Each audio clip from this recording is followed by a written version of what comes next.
কোথায় যাব? জঙ্গলে? এসে গেছি, আমি বাড়ি যাব।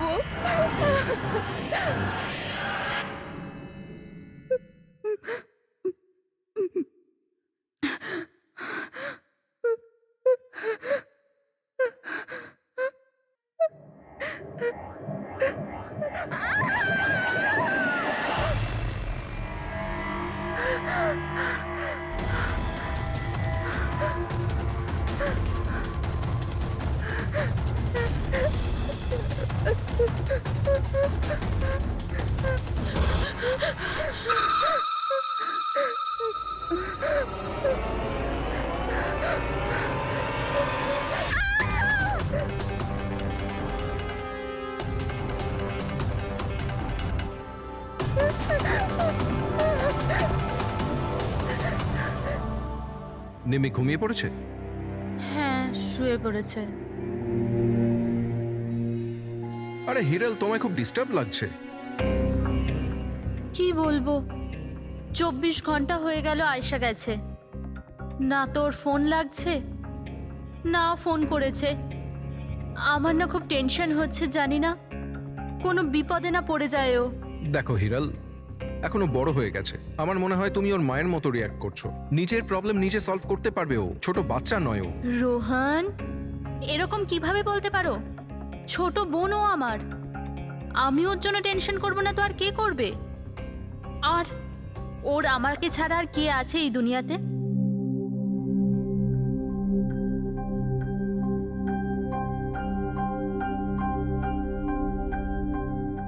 হ্যালো হ্যালো, আপনি কি হিরাল বলছেন? হ্যাঁ, আমি হিরল বলছি। আপনি কে? আমি মানিক। আমি আয়েশের সাথে কাজ করি। এখানে একটা বড় প্রবলেম হয়ে গেছে। প্রবলেম? আয়শার সাথে কি হয়েছে? দেখুন, ও জঙ্গলে কোথাও হারিয়ে গেছে। ওকে খুঁজেও পাচ্ছি না আর ফোনেও পাচ্ছি না। আর আমাদের ভয় হচ্ছে যে ওর কিছু হয়ে যায়নি তো।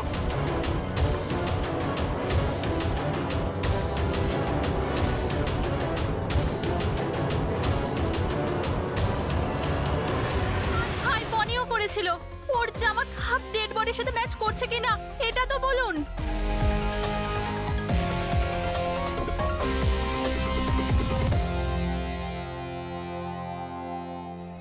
ও, আপনি সেই officer? Yes sir.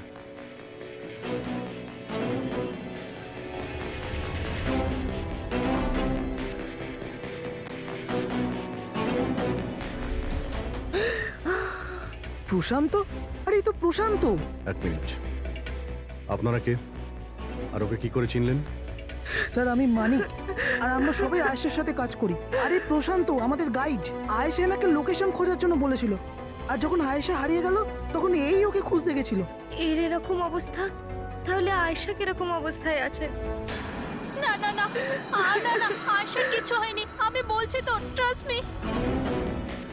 Sir please please আমার বোনকে খুঁজে বাঁচিয়ে নিন স্যার, প্লিজ স্যার, প্লিজ বাঁচিয়ে নিন। দেখো, তোমার বোনকে নিশ্চয়ই আমরা বাঁচাবো। আপনি ওনাকে একটু সাইডে নিয়ে যান। স্যার, এই বডিটা আজ সকালেই আমরা পেয়েছি। এ আমাদের গাইড বাহাদুর, এই বডিটাকে প্রথম দেখেছে। এই প্রশান্ত কি একা গিয়েছিল আয়েশাকে খোঁজার জন্য? হ্যাঁ স্যার, কারণ ও জঙ্গলের সমস্ত রাস্তা চিনতো। যত ভালো করেই চিনুক না কেন, রাতের অন্ধকারে ঘন জঙ্গলে বিনা পারমিশনে বিনা গাইডে রাতে ঘোরাফেরা নিজে থেকে মৃত্যুকে ডেকে আনা, তোমরা খুব বড় ভুল করেছো। এই বডিটা এইভাবে পেয়েছি, জানি না দ্বিতীয়টা কি অবস্থায় পাবো। আচ্ছা, এটা বলো যে এখানে কোনো হিংস্র জানোয়ার আছে? এরকম কোনো হিংস্র জন্তু নেই, ঘন জঙ্গল, হারিয়ে যাওয়ার ভয় আছে। কোন জন্তু জানোয়ারের আঁচড় তো মনে হচ্ছে না, কিন্তু এটা ছুরির আঘাত বলে মনে হচ্ছে। একে ছুরি দিয়ে খুন করা হয়েছে।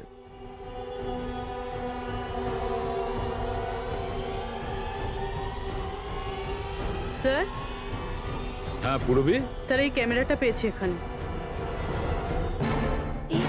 এটা তো আয়শার ক্যামেরা। হ্যাঁ স্যার, এটা আয়শা 3 দিন আগে কিনেছিল। এটা চালিয়ে একবার দেখো তো। স্যার, এটা অনই হচ্ছে না। কেন? এটার ব্যাটারি ডাউন স্যার, আর আমাদের কাছে ডিভাইসও নেই এটা চিপ ইনসার্ট করার জন্য। ও মাই গড। আপনারা এইসব শেষ করুন, এগুলো পরে করবেন। আমরা খুঁজবো। অনেক বড় জঙ্গল ম্যাডাম, কমসে কম 2 দিন লাগবে পুরো জঙ্গল খুঁজতে। হ্যাঁ স্যার, সূর্যাস্ত হওয়ার পর আমরা কিচ্ছু করতে পারবো না। আপনারা সার্চিং শুরু করে দিন, বাহাদুর আপনাদের নিয়ে যাবে।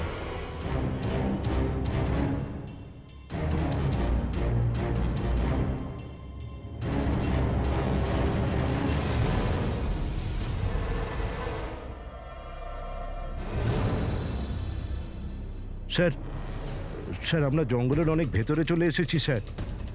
স্যার এখানে কেউ আসা যাওয়া করে না স্যার। স্যার এক কাজ করি, আমরা ফিরে যাই, না হলে অন্ধকার নেমে আসবে। এখন তো অনেক আলো আছে, অন্ধকার হয়েছে কোথায়? স্যার ফিরতেও তো অনেকটা সময় লাগবে না স্যার? তো ওই হিসাবেই বললাম, এত দূর স্যার কেউ আসেই না। স্যার এখানে কিচ্ছু পাবেন না। আরে ভাই, যখন এত দূর চলে এসেছে একটু দেখে নি না ভাই? চলো চলো। আচ্ছা আচ্ছা।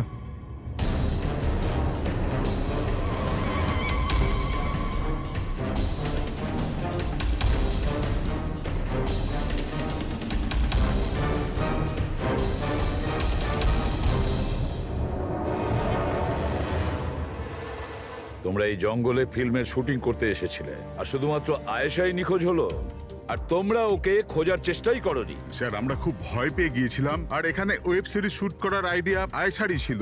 স্যার আমরা ওকে আনিনি, ও আমাদের এনেছিল লোকেশন দেখাতে। হ্যাঁ স্যার, এই প্রশান্ত গাইড আয়েশার পরিচিত ছিল, আর এই কাছেই থাকতো আর জঙ্গলটাকে ভালো করে চিনতো। আর আমরা তো রাত্রিরে থাকার পর সকালে বেরিয়ে পড়তাম, সবকিছুই ঠিকঠাক চলছিল, লোকেশনও পেয়ে গেছিলাম। আর এরপর আমরা টেন্টের বাইরে আগুন জ্বালিয়ে খাবার বানাচ্ছিলাম। কটার সময়ের ঘটনা এটা? 5টা-6টা নাগাদ। আর তখনই হঠাৎ আয়েশা নিজের ক্যামেরা নিল আর জঙ্গলের দিকে যেতে লাগলো। জঙ্গলের দিকে যাচ্ছিল কেন? ও বলেছিল যে ও আশেপাশের একটুখানি ভিডিও করে হিরণকে পাঠিয়ে দেবে, আর ও এটাও বলেছিল আশেপাশেই থাকবে আর তাড়াতাড়ি ফিরে আসবে। তারপর অনেকক্ষণ পর্যন্ত যখন ও এলো না, তখন আমাদের মনে হলো যে কিছু গন্ডগোল আছে। এর আগে আমরা কিছু করতাম কি, সেখানে প্রশান্ত চলে এলো। ও জানতে পারলো তো ও নিজেই খুঁজতে চলে গেল। আর ও আমাদের ওখানেই থাকতে বলল। ও বলল যে জঙ্গলটা খুব বিপজ্জনক আর আমাদেরও প্রাণের ঝুঁকি থাকতে পারে। ব্যাস এটা বলেই ও জঙ্গলে ঢুকে গেল স্যার। তার মানে ওই প্রশান্ত আর ফিরে আসেনি, আর তোমরা পালিয়ে গেছো এখান থেকে নিজেদের বাঁচাতে। না স্যার, আমরা ওখানেই ছিলাম যখন চিৎকারটা শুনলাম। 15-20 মিনিট পর্যন্ত একটা মেয়ের। স্যার, স্যার ওই চিৎকার শুনে আমরা খুব ভয় পেয়ে গেছিলাম, আর তারপর আমরা ওখান থেকে পালিয়ে গেলাম। স্যার, আমরা খুব বড় ভুল করে ফেলেছি। চিৎকারটা শুনে আমাদের এখান থেকে পালানো উচিত হয়নি, আয়েশাকে সাহায্য করা উচিত ছিল। সত্যিই তোমরা একটা বড় ভুল করেছো। আয়েশার চিৎকার শুনে যদি তোমরা জঙ্গলে ঢুকতে, আয়েশা এখন আমাদের সঙ্গে থাকতো, আর প্রশান্ত ও হয়তো বেঁচে যেত। তুমি তো বলছিলে যে এত ভেতরে জঙ্গলের কেউ আসতে পারে না, এটা কি? স্যার আমি জানি না, কিন্তু এটা আমাদের ডিপার্টমেন্টের কখনোই নয়।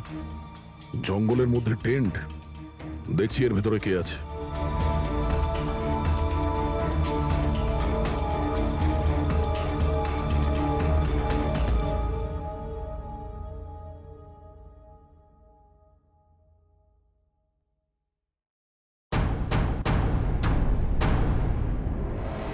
এই কাপড় তো দেখে মনে হচ্ছে কাটা হয়েছে। টেন্ট পিছন দিক দিয়ে কেটেছে, তার মানে সামনে কোনো বিপদ ছিল।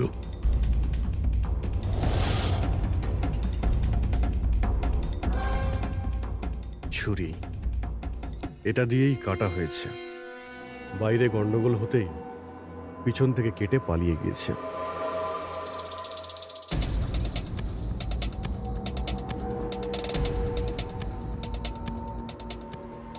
রাতে থাকার পুরোপুরি বন্দোবস্ত ছিল এখানে, বনফায়ার। এই আলু এখানে দেওয়া হয়েছিল। স্যার এত ভেতরে এত রাত্রে থাকার মতন কেউ পাগলই হবে স্যার, না হলে এত ভয়ঙ্কর জঙ্গলে রাতে থাকার কথা ভাববে কে? কোনো নেচার লাভার না কোনো খুনি? এই দেখো,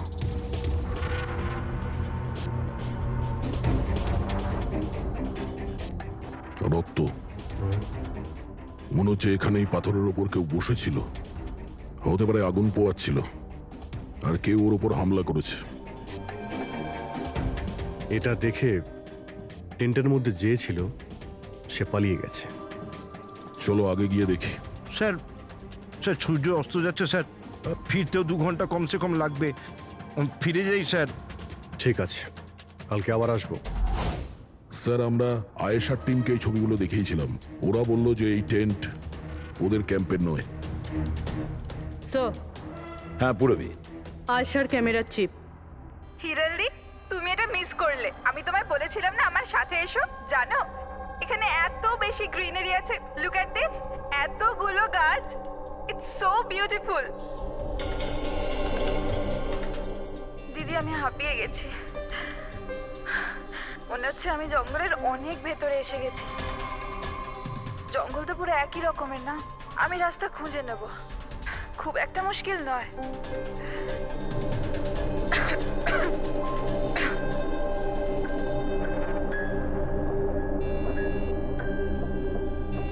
কেউ আছে নাকি ওখানে? কে ওখানে?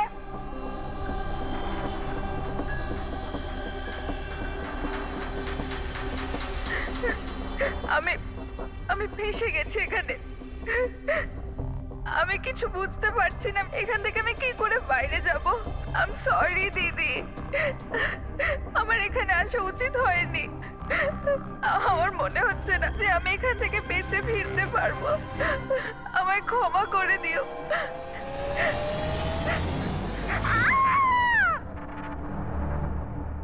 অভিজিৎ, যে কোনো পরিস্থিতিতে।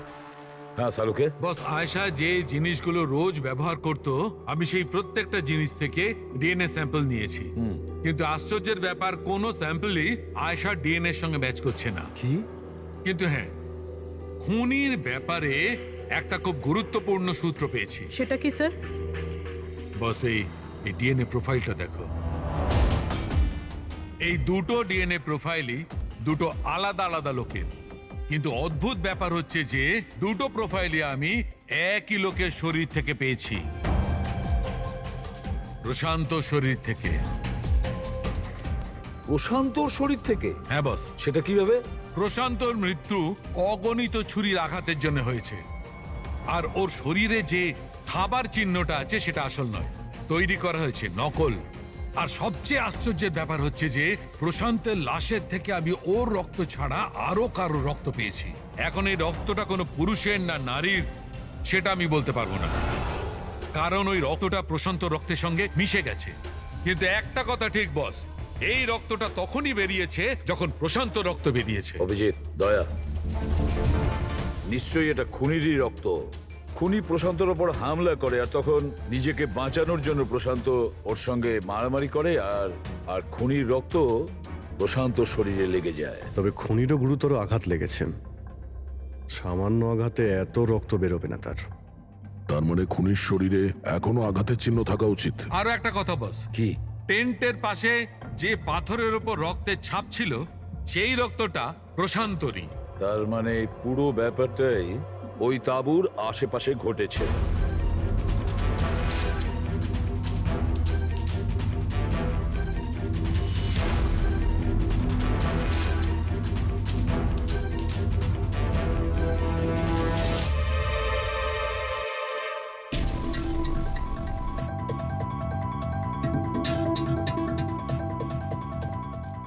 স্যার?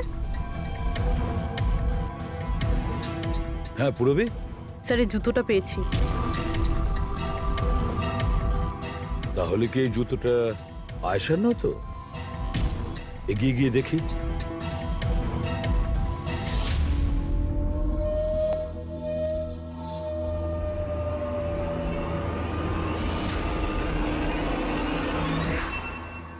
স্যার, হ্যাঁ এই দেখুন স্যার।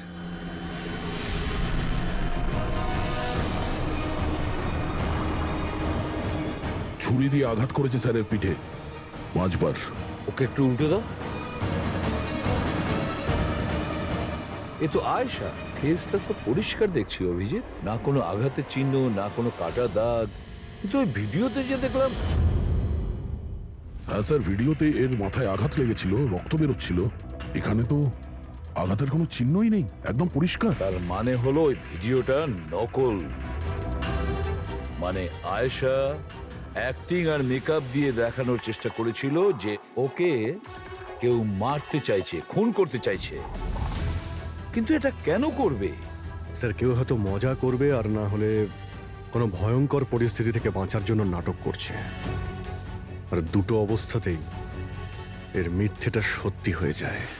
আর ও যা কিছু করেছিল, কেন করেছিল, সে তোর বন্ধু আর আত্মীয়রাই বলতে পারবে। সবাইকে ডেকে নাও। ফেডরিক, আয়েশার সমস্ত ফোন রেকর্ড চেক করো। দেখো এই ঘটনাটার পরে ও কাদের কাদের সঙ্গে কথা বলেছিল আর তারা সেই মুহূর্তে কোথায় ছিল।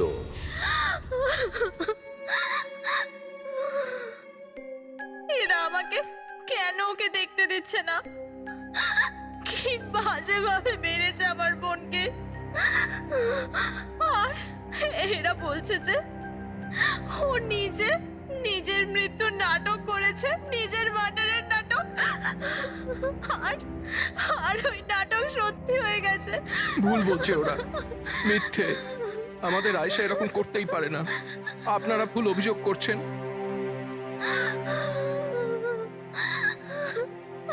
দেখুন, আপনার দুঃখ আমরা বুঝতে পারছি, কিন্তু এই অভিযোগ ভুল নয়, সত্যি। এটা আয়েশার ক্যামেরা থেকে যে থার্ড ক্লিপিংটা আমরা পেয়েছি, সেখানে আয়েশার মুখের উপরে অনেকগুলো ক্ষত চিহ্ন ছিল, কিন্তু যখন আমরা আয়েশার লাশটাকে পাই তখন ওর মুখ আর গলা পরিষ্কার ছিল। কেন, কিভাবে? এই ভিডিওটাতে আয়েশা মজা করছিল না তো? ওর মজা করার স্বভাব ছিল না তো? একদম না। ওর জীবনে এত সমস্যা ছিল যে ও মজা করবার কথা ভাবতেই পারতো না। ও জঙ্গলে হারিয়ে গিয়েছিল, আর কোনো মানুষ এই সিচুয়েশনে মজা কি করে করবে? অন্য কারো কথা জানি না, কিন্তু আয়েশা এটা অবশ্যই করেছে। আর যদিও মজা করে না করে তো ইচ্ছে করেই করেছে। কি কেউ এটা কেন প্রমাণ করার চেষ্টা করবে যে তার সঙ্গে কিছু অন্যায় হয়েছে? আয়েশা এরকম কেন চাইবে? হ্যাঁ, ওর ওপর সত্যিকারের অ্যাটাক হয়েছিল, ও মারাও গেছে, ওটা আলাদা কথা, কিন্তু ও এই নাটকটা কেন করেছিল? কি সত্যি কি ও কোনো প্রবলেমে ছিল যার কারণে ওকে এই ড্রামাটা করতে হয়েছিল? হ্যাঁ, ও সমস্যায় ছিল, এমন সমস্যা যার থেকে ওকে মৃত্যুই বাঁচাতে পারতো।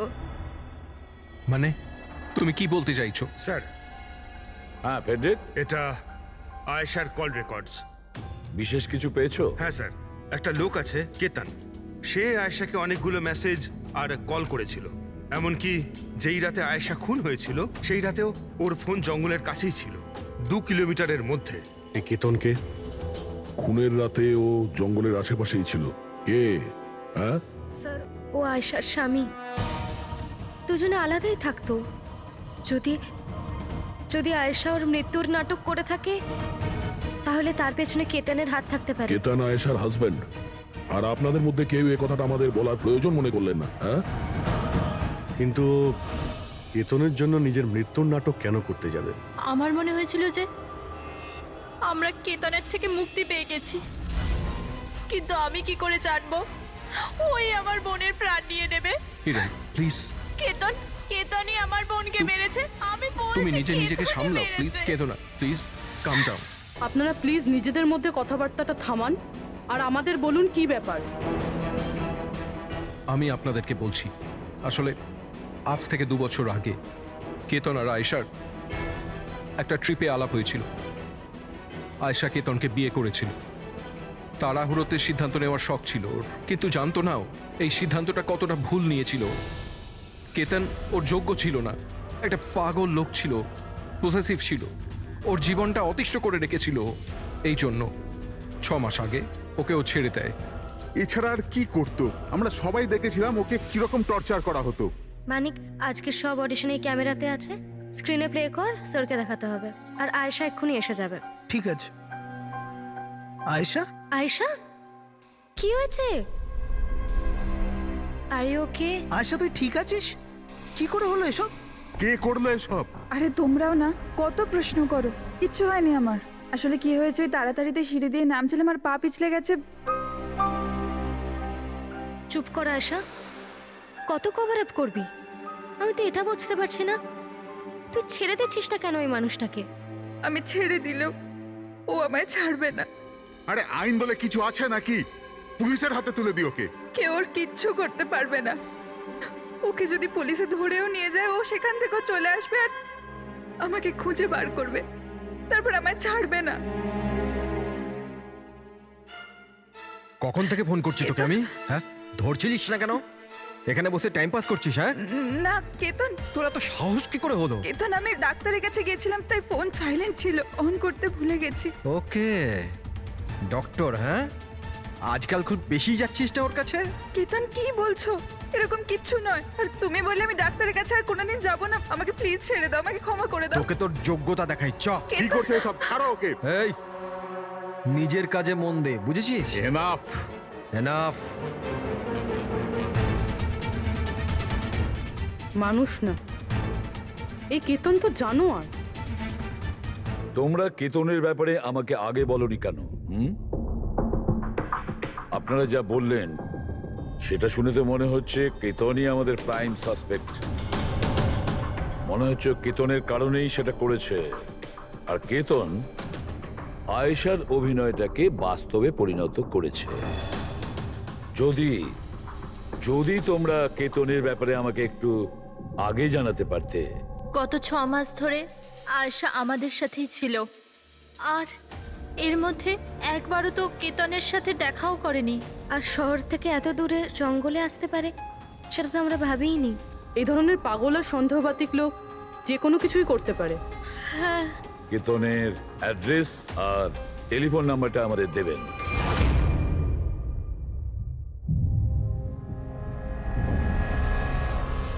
কেতন,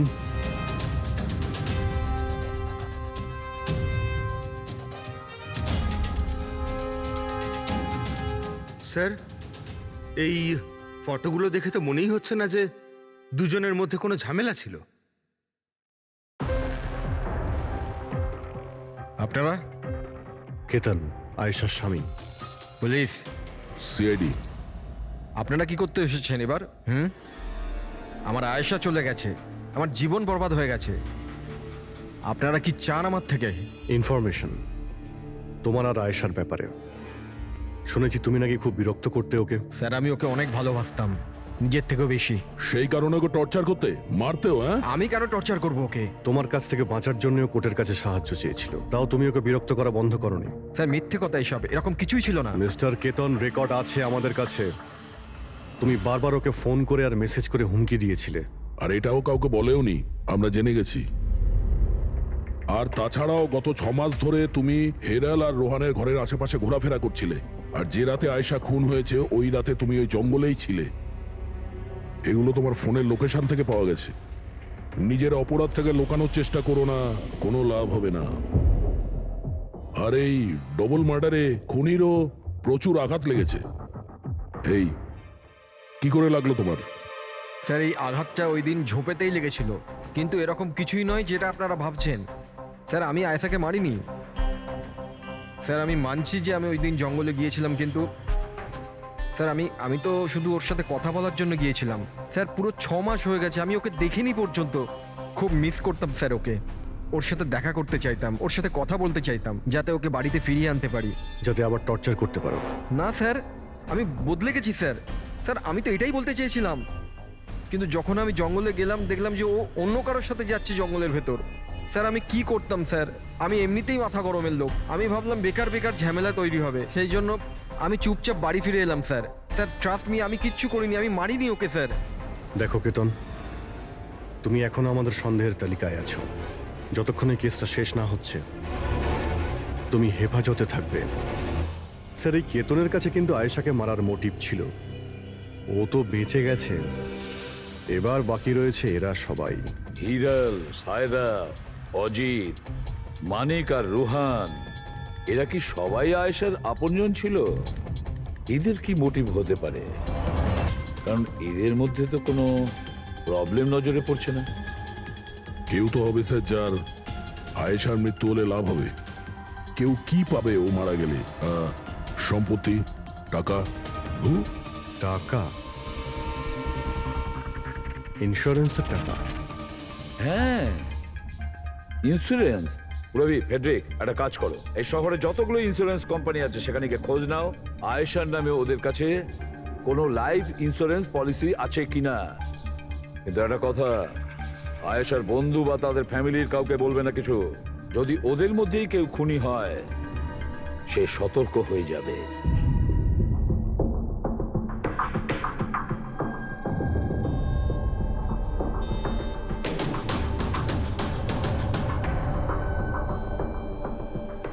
ওকে, thanks sir.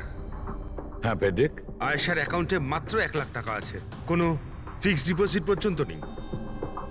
Sir Tanisha insurance private লিমিটেডের কাছে আয়শার নামে একটা বীমা পলিসি রয়েছে 50 লাখ টাকার।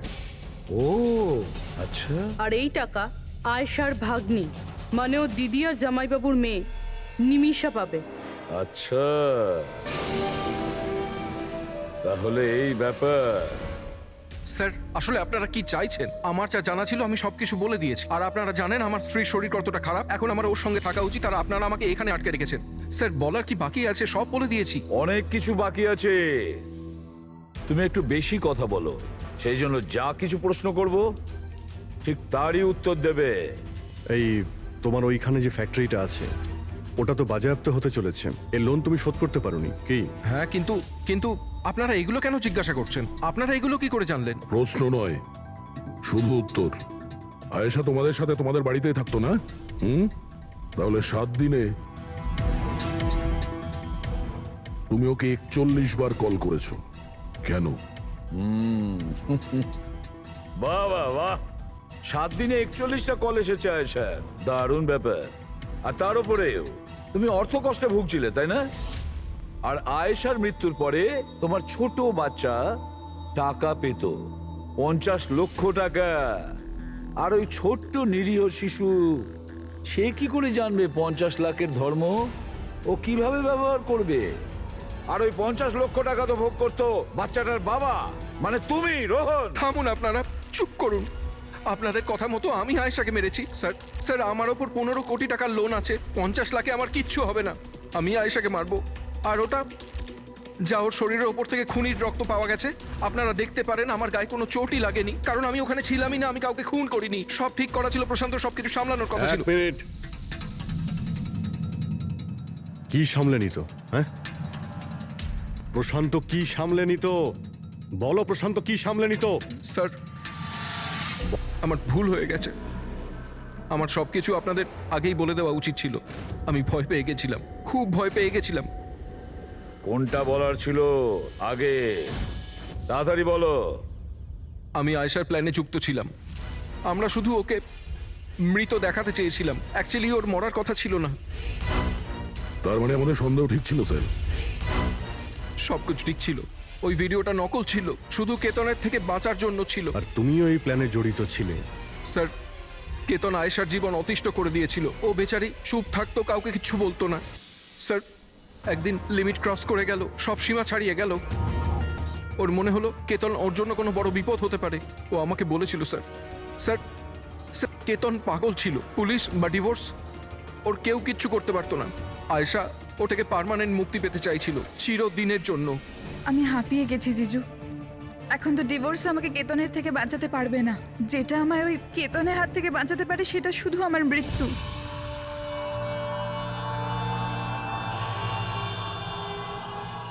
আয়েশা, এটাই যদি একমাত্র রাস্তা হয় তাহলে এটাই ঠিক। তোমার মৃত্যু তোমায় কেতনের হাত থেকে বাঁচাতে পারে। মরে যাও। হোয়াট? রিল্যাক্স, আমার কাছে একটা আইডিয়া আছে। আমাদেরকে এমন কিছু করতে হবে যাতে মনে হয় আয়েশা মরে গেছে। তোমার সাথে কোনো দুর্ঘটনা হলো বা কেউ তোমাকে মেরে দিল, আর বডিকে এতটা খারাপ করে দেওয়া হলো যে কেউ চিনতে না পারে আয়েশা। তারপর তুমি এখান থেকে অনেক দূর চলে যাবে, আর তোমার ওই ইন্স্যুরেন্সের টাকা যেটা মিমির নামে আছে আমি তোমাকে পৌঁছে দেবো। 50 লাখ টাকা দিয়ে একটা নতুন জায়গা আর নতুন লাইফ নতুন করে শুরু করবে। কিন্তু জিজু, আমি বেঁচে থাকাকালীন আমার লাশ কোথা থেকে আসবে? ওর জন্য টেনশন নিও না, আমি সবকিছু করে নেব। আমার এক বন্ধু আছে প্রশান্ত, ও আমার জন্য অনেক কাজ করে দিয়েছে। কিন্তু হ্যাঁ আয়েশা, এরপরে তুমি কখনো জীবনে আমার সাথে, মিমির সাথে, হিরালের সাথে কোনোদিন দেখা করতে পারবে না। হ্যাঁ, কিন্তু ওই পাগল লোকটার থেকে তুমি সারা জীবনের জন্য মুক্তি পেয়ে যাবে, তুমি মুক্ত হয়ে যাবে। সবকিছু ঠিক ছিল, সবকিছু প্ল্যান মাফিক চলছিল। আমি আয়েশা আর প্রশান্তর সঙ্গে ফোনে যোগাযোগ রেখে চলছিলাম। তারপর জানি না হঠাৎ করে ফোন কেটে গেল। আমি জানতাম ওখানে একটা মেয়ের মৃতদেহ পাওয়া যাবে, যার ব্যবস্থা আমি বাধ্য হয়ে করেছিলাম। শুধু আয়েশার জামা কাপড় ওই মেয়েটিকে পরানোর কথা ছিল। ওর মুখটা এত খারাপ ছিল যে কেউ চিনতেও পারতো না। কিন্তু স্যার, সিরিয়াসলি আমি তো শকে ছিলাম। ওটা মেয়েটার নয়, প্রশান্তের বডি ছিল। স্যার, প্রশান্ত তো আয়েশাকে সকাল হওয়ার আগেই জঙ্গল থেকে অনেক দূরে নিয়ে যাওয়ার কথা ছিল, কোনো সেফ জায়গায়। কিন্তু হঠাৎ করে কি হয়ে গেল স্যার? স্যার, আমার যতটা জানা ছিল আপনাদের বলে দিয়েছি স্যার। স্যার, প্রশান্তকে কে মেরেছে, আয়েশাকে কে মেরেছে আমি জানি না। স্যার, তার মানে তৃতীয় কোনো ব্যক্তি ছিল যে প্ল্যানটার ব্যাপারে জানতো, যে আয়েশাকে চিনতো, প্রশান্তকেও চিনতো, আর ওই সময় ওই জঙ্গলেই ছিল। কোনো তৃতীয় ব্যক্তি? হ্যাঁ, কোনো তৃতীয় ব্যক্তি। তোমার প্ল্যানের হিসাবে টেন্টে প্রশান্ত এবং আয়েশা থাকার কথা ছিল, কিন্তু টেন্টের পাশে একটা পাথরের উপর প্রশান্তর রক্ত পাওয়া গেল, আর ওই টেন্টটা পেছন থেকে ফাটা ছিল। মানে আয়েশা টেন্টের সামনে থেকে যাওয়ার বদলে পেছন থেকে ছিঁড়ে বেরিয়েছে। মানে ও বিপদটা আগে থেকে বুঝতে পেরেছিল। হতে পারে ও প্রশান্তর সঙ্গে যা কিছু হয়েছিল সেটা দেখে ফেলেছিল। ইট ইজ ক্লিয়ার যে ওখানে কোনো তৃতীয় ব্যক্তি ছিল। ও প্রথমে প্রশান্তকে মেরেছে, তারপর আয়েশার পেছনে দৌড়েছে। কারেক্ট। যদি ভালো করে দেখা যায় তাহলে ওই রাতে জঙ্গলে এটাই হয়েছিল যে প্রশান্ত আর আয়েশা জঙ্গলে যায়, আয়েশা টেন্টের ভিতরে ঘুমোচ্ছিল আর প্রশান্ত বাইরে বসে আগুন জ্বালাচ্ছিল। এর মধ্যে সেই তৃতীয় ব্যক্তি ওইখানে যায় আর প্রশান্তর সঙ্গে ঝামেলা বাঁধে। আর সেই ব্যক্তি ওর উপরে আক্রমণ করে আর আয়েশা টেন্টের পিছন দিয়ে পালিয়ে যায়। আর ওই ব্যক্তি প্রশান্তকে নির্মমভাবে হত্যা করে আর আয়েশার পিছনে ধাওয়া করে। তাহলে তৃতীয় ব্যক্তিটা কে, যে আমাদের প্ল্যানের ব্যাপারে জানতো আর জঙ্গলকেও ভালো করে জানতো, তাই এত রাতে টেন্টে পৌঁছেছিল? হ্যাঁ, এই সমস্ত চিন্তা আপনি করবেন না রোহন বাবু। এই তৃতীয় যে আছে না, তাকে তো আমরা ধরেই ছাড়বো। হ্যাঁ, হোক বা না হোক, এই ধাঁধার সমাধান এখানে আছে, এর মধ্যে, কিন্তু আমরা দেখতে পাচ্ছি না। খুনি হবে তো স্যার এদের মধ্যেই কেউ, কিন্তু আমরা দেখতে পাচ্ছি না। রবি, ওই ক্লিপিংটা চালাও যেটা আমরা আয়েশার ক্যামেরা থেকে পেয়েছিলাম, ফার্স্ট ক্লিপ।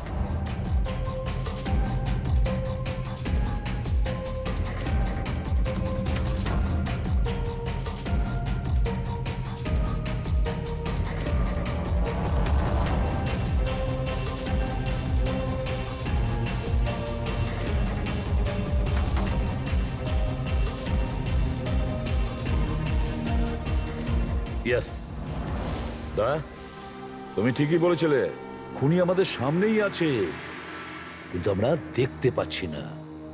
একটা কাজ করো, সবাইকে জঙ্গলে ডেকে নাও, তখনই বোঝা যাবে। স্যার, এখনো আপনারা আমার ওপর সন্দেহ করছেন, যেখানে আমি আপনাদের সবকিছু সত্যি কথা বলেই দিয়েছি। স্যার, আমি আমার বউকে কেন মারবো স্যার? আমি তোকে ভালোবাসি স্যার।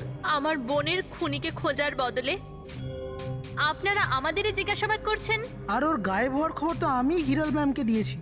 আর আমরা যদি কিছু করতাম তো আমরা কেন ফোন করতাম? হ্যাঁ, কিন্তু কেউ তো আয়েশাকে খুন করেছে, আর কে খুন করেছে সেটা আমরা জানি। আয়েশাকে খুন তোমাদের মধ্যেই কেউ করেছে, তোমাদের মধ্যেই কেউ। আমাদের মধ্যে কে হতে পারে স্যার? এখনই জানতে পারা যাবে। রোহন, তুমি একটা কথা বলো, আয়েশা রেকির জন্যে তোমার বাড়ি থেকে দুর্ঘটনার একদিন আগেই গিয়েছিল না? হ্যাঁ স্যার, একদিন আগেই গিয়েছিল। আর এটা সেদিনেরই ছবি, তাই না? যেদিন ওর রেকিতে যাওয়ার কথা ছিল। আয়েশার অ্যাকাউন্ট ওই পোস্ট করেছে, তো ওরই হবে। আর আপনারা আমার বোনের খুনিকে খোঁজার বদলে এরকম ফালতু জিজ্ঞাসাবাদ করছেন, আমাদের উপরে ব্লেম করছেন। এতে কি প্রমাণ পাবেন আপনারা? এটাই যে তোমরা আয়েশাকে জীবন্ত দেখেছিলে শেষবার ওই দিনই, তারপরও নিখোঁজ হয়ে গেছিল, তোমরা আমাদের বলেছিলে। আচ্ছা, ও কি কি পরেছিল অপর্ণা, তুমি বলেছিলে, তোমার মনে আছে? হ্যাঁ, ওনা স্কাই ব্লু কালারের টি শার্ট পরেছিল আর ব্ল্যাক কার্গো প্যান্ট ছিল। হাই পনিও করেছিল। আপনার তো নিশ্চয়ই মনেই আছে। হিরাল, তুমি কি করে জানলে আয়েশা মরার সময় কি কাপড় পরেছিল? বলো, আরে বলো না। কারণ সেই দিন এ জঙ্গলেই ছিল। এই প্রশান্তকে মেরেছে আর তারপর আয়শার পিছনে দৌড়োয়, ওর পিছু নেয় আর ওকে মেরে ফেলে। আর প্রশান্তকে মারার সময় তোমার গভীর আঘাতও লাগে। দেখাও। হত সারুন আমার, দূরে থাকুন হ্যাঁ আমার থেকে। একে তো আপনারা আমার বোনের খুনিকে খুঁজে পাচ্ছেন না, তার উপরে আমার উপরে অভিযোগ দিচ্ছেন। হ্যাঁ ব্যাস, অনেক অভিনয় করেছো, এবার ঠিক করে বলো কেন মেরেছো তুমি আয়েশাকে? হ্যাঁ, আমি মেরেছি আয়েশাকে, আমি মেরেছি আয়েশাকে।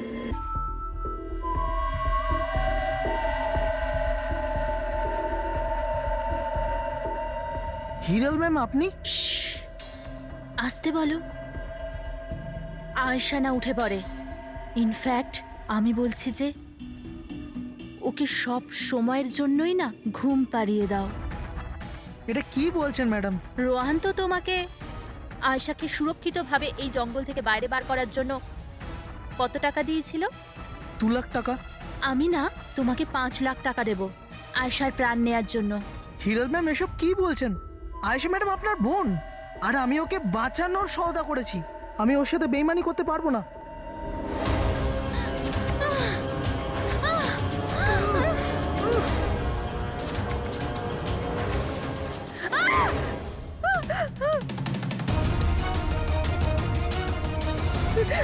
আয়েশা,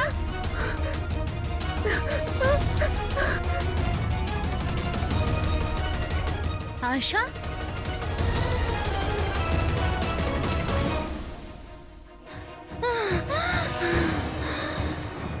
আয়েশা, আমার কাছে আয় আয়েশা, আমি তোকে বাঁচাতে এসেছি আয়েশা। ও তোকে ঠকাচ্ছিল আয়েশা, তোর ইন্স্যুরেন্সের টাকার জন্য তোকে মারতে চেয়েছিল আয়েশা। আমার বোন,